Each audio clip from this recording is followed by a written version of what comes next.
అమృత ధైర్యంగా ఆ డ్రాగన్ కళ్ళలోకి కళ్ళు పెట్టి చూడడం ప్రారంభించింది. ఆ డ్రాగన్ కూడా ఆమె వైపు తన్మయత్వంతో ఏదో మాయాజాలానికి లోనైనట్టుగా చూస్తోంది. అమృత అడుగులు ముందుకు వేస్తూ తన నడుముకు ఉన్న కత్తితో వేలిని కోసుకొని ఆ డ్రాగన్ నోటి దగ్గరకు చాచింది. ఆమె వేలి నుండి రక్తపు బొట్టు కిందకు కారుతోంది. ఆ డ్రాగన్ తన నాలుకను బయటపెట్టి ఆ రక్తపు బొట్టును రుచి చూసింది. మరుక్షణమే అమృత మరియు ఆ డ్రాగన్ శరీరాల్లో బంగారపు వర్ణపు శక్తి ఉద్భవించడం మొదలైంది. అమృత పడుతున్న బాధను చూసి సామ్రాట్ ముందుకు రాబోయాడు. కానీ అమృత తన చేతి సైగతో అతన్ని ఆపేసింది. సామ్రాట్ అక్కడే ఆగిపోయి ఆశ్చర్యంగా చూడసాగాడు. అప్పటికి అమృతకు ఆ డ్రాగన్ కు మధ్య ఒక ఎర్రటి రంగు శక్తి తీగలా ఏర్పడింది. అమృత ఇంకా అగ్ని డ్రాగన్ తమ శక్తులను ఒకరికొకరు పంచుకుంటున్నాయి. కొద్దిసేపటి తర్వాత అమృత మళ్లీ సాధారణ స్థితికి వచ్చింది. చివరికి ఆమె ఆ అగ్ని డ్రాగన్ ను తన వశం చేసుకుంది. ఆమె చిరునవ్వుతో సామ్రాట్ వైపు చూస్తూ, డ్రాగన్లు 7 రకాలుంటాయి. అవేంటంటే అగ్ని డ్రాగన్, వాయు డ్రాగన్, జల డ్రాగన్, పృథ్వీ డ్రాగన్, సురక్ష డ్రాగన్, రేడియేషన్ డ్రాగన్. ఇలా ప్రతి డ్రాగన్ కు ఒక ప్రత్యేకత ఉంటుంది. అయితే అన్నింటికంటే శక్తివంతమైనది 7వ డ్రాగన్, సోమ డ్రాగన్. సోమ డ్రాగనా? అవును, కానీ సోమ డ్రాగన్ ను పొందే సామర్థ్యం అందరికీ ఉండదు. ప్రపంచంలో కేవలం 10 మంది దగ్గర మాత్రమే సోమ డ్రాగన్లు ఉన్నాయి. ఇక ఇప్పుడు నీ వంతు. చుట్టూ చూస్తే రకరకాల చిన్న పెద్ద డ్రాగన్ల మధ్య వారిద్దరూ నిలబడి ఉన్నారు. సామ్రాట్ ఒక డ్రాగన్ వైపు అడుగు వేశాడు. కానీ అది అతన్ని చూడగానే భయపడి అక్కడి నుంచి దూరంగా ఎగిరిపోయింది. నీ ప్రయత్నం ఆపకు. నీ అర్హతకు తగ్గట్టుగా నీకు దక్కాల్సిన డ్రాగన్ తప్పకుండా నీకు లభిస్తుంది అని అమృత అతన్ని ప్రోత్సహించింది. అక్కడ ఒక ఆకుపచ్చ రంగు డ్రాగన్ కనిపించింది. సామ్రాట్ దాని వైపు వెళ్ళాడు.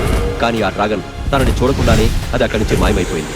ఎందుకో తెలియదు, కానీ సామ్రాట్ ఏ డ్రాగన్ వైపు వెళ్ళినా అవి అతన్ని చూసి పారిపోతున్నాయి. ఇలా ప్రయత్నిస్తూనే రోజంతా గడిచిపోయింది.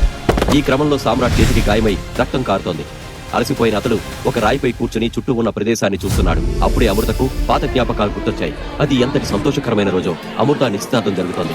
మహారాజు నరసింహ రాజ్యం మొత్తానికి విందిచ్చారు.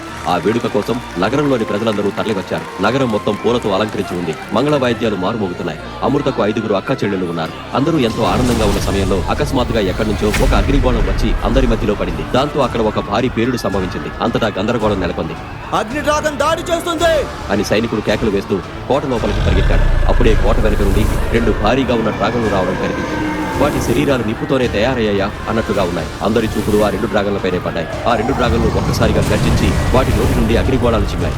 ఆ అగ్నిగోళాలు పడిన చోటల్లా భారీ పేలుడు సంభవించాయి. మహారాజు నరసింహ తన కత్తిని పట్టుకుని కొంతమంది సైనికులతో కలిసి యుద్ధానికి బయలుదేరాడు. అప్పుడే సామ్రాట్ కూడా తన ఈటెను తీసుకుని వాటితో పాటు యుద్ధానికి సిద్ధమయ్యాడు. సామ్రాట్, నువ్వు నీ అక్క చెల్లెలను తీసుకుని సురక్షిత ప్రాంతానికి వెళ్ళిపో.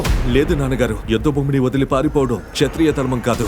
సామ్రాట్, ఈ అగ్ని డ్రాగన్లు చాలా ప్రమాదకరమైనవి. మనం వీటిని ఎదుర్కోలేం.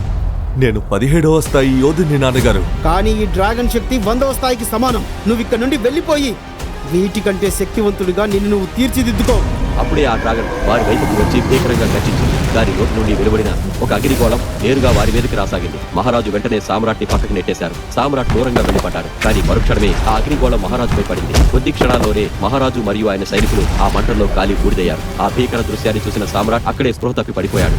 ఏ డ్రాగన్ ని కూడా నువ్వు వశం చేసుకునే శక్తి నీకు లేదు. అది నీ వల్ల కాదు. అప్పుడే అతని అక్క అమృత ముందుకు వచ్చి, నీకసలు తెలుసా నువ్వెవరితో మాట్లాడుతున్నావో? 17వ స్థాయి శక్తి ఉన్న వ్యక్తితో, సింహపురి రాజ్యానికి కాబోయే చక్రవర్తి యువరాజు సామ్రాట్తో. చూస్తుంటే మీరిద్దరు నన్ను నవ్వించి చంపేసేలా ఉన్నారు. ఏం చెప్తున్నావు నువ్వు? ఇతడు 17వ శక్తి స్థాయి వీరుడా? ఇతన్ని చూస్తే 0 స్థాయి ఉన్న 5 ఏళ్ల పిల్లల్లా కనిపిస్తున్నాడు. ప్రియాంక ఇంకా ఆమె అనుచరులు కూడా అమృత సామ్రాట్ని చూసి ఎగతాళి చేస్తూ అక్కడి నుంచి వెళ్లిపోయారు. అక్క, నా శక్తులన్నీ నశించిపోయాయి. బహుశా నా అర్హతకి ఏ డ్రాగన్ దొరకదేమో. నీ ప్రయత్నాన్ని ఆపకు సామ్రాట్. నేను రాత్రి ఉండటానికి ఏదైనా ఏర్పాటు చేస్తాను అని చెప్పి అమృత అక్కడి నుంచి వెళ్లిపోయింది. సామ్రాట్ ఒక రాయిపై కూర్చొని చుట్టూ ఉన్న ప్రదేశాన్ని చూడసాగాడు. అప్పుడే అకస్మాత్తుగా ఒక కోడి పిల్లలా ఉన్న తెల్లటి డ్రాగన్ పిల్ల అతని కాళ్ళ దగ్గర తిరగడం ప్రారంభించింది. అతడు దాన్ని ప్రేమగా చూస్తూ, నువ్వు ఇంకా చిన్నదానివి, వెళ్ళు, నీ జీవితాన్ని హాయిగా గడుపు అని అన్నాడు. ఆ చిన్న డ్రాగన్ మెల్లమెల్లగా అతని వైపు అడుగులు వేసింది. సామ్రాట్ దాన్ని ఎత్తుకోవడానికి వంగగానే అది భయపడి ఒక రాయి వెనక దాక్కుంది. అయ్యో, ఈ చిన్న డ్రాగన్ కూడా పారిపోతుంది అని సామ్రాట్ అనుకుంటూ వెనక్కి జరిగి కూర్చున్నాడు. వెంటనే ఆ డ్రాగన్ మళ్ళీ అతని కాళ్ళ దగ్గరకు వచ్చి ఆడడం మొదలుపెట్టింది. అలసిపోయిన సామ్రాట్ ఆ రాయిపై పడిపోగానే నిద్రలోకి జారుకున్నాడు. ఆ చిన్న డ్రాగన్ ఆడుకుంటూ సామ్రాట్ కాలిపై గాయం నుండి కారుతున్న రక్తాన్ని తన చిన్న నాలుకతో నాకుతుంది. అప్పుడే అక్కడికి వచ్చిన అమృత ఆ చిన్న డ్రాగన్ సామ్రాట్ రక్తాన్ని నాకడం చూసింది. సామ్రాట్ ఆ అరుపుకి సామ్రాట్ ఉలిక్కిపడి లేచాడు. అమృత ఆ తెల్లటి చిన్న డ్రాగన్ ను భయంతో చూడడం సామ్రాట్ గమనించాడు. ఏమైందక్క? ఈ చిన్న డ్రాగన్ నీ రక్తాన్ని రుచి చూసిందా? సామ్రాట్ వెంటనే తన కాలి బొటనవేలు వైపు చూసుకున్నాడు. అక్కడ ఉన్న గాయం పూర్తిగా మారిపోయింది. అవును అక్క, కానీ ఏమైంది? ఇదేదో మామూలు డ్రాగన్ కాదు సామ్రాట్.